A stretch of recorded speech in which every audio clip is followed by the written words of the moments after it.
The operation begins before dawn. Agents with ICE, Immigration and Customs Enforcement, who asked us to conceal their identities, gearing up at a parking lot in suburban Boston. We're along for the ride. We don't do large-scale roundups. Every individual that's here today has come to our attention because they've been arrested by a local municipality for a felony or an egregious crime. So after several hours of waiting, they've just found one of their targets, and we're on the move. When we arrive, we see an immigrant from the Dominican Republic who ICE says is here illegally and is a convicted sex offender. He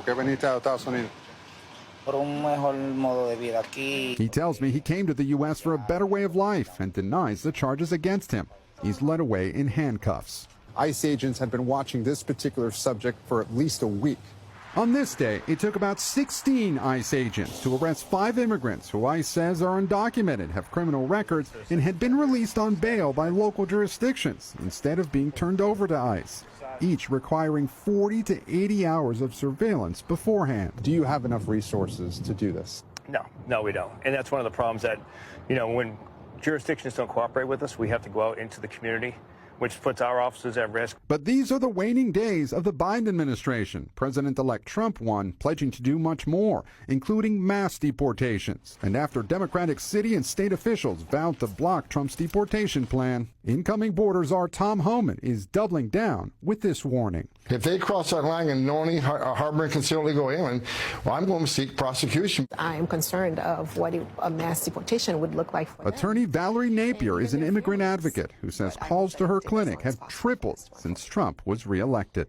What do you say to those people who voted for Donald Trump and wanted a crackdown in the immigration system? Not everyone is a criminal. We pressed ICE about its current mission.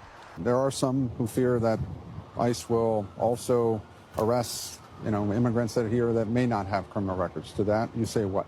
To that, what we are focused on is obviously public safety, national security threats. But then there are those, too, that have exhausted all legal means. In the end, they've been ordered legally removed from the United States, and we'll go ahead and effect those removal orders. 2 U.S. officials tell NBC News that even before any mass deportation plans, ICE is already facing a budget shortfall of $230 million. Lester? Okay, Gabe, thank you.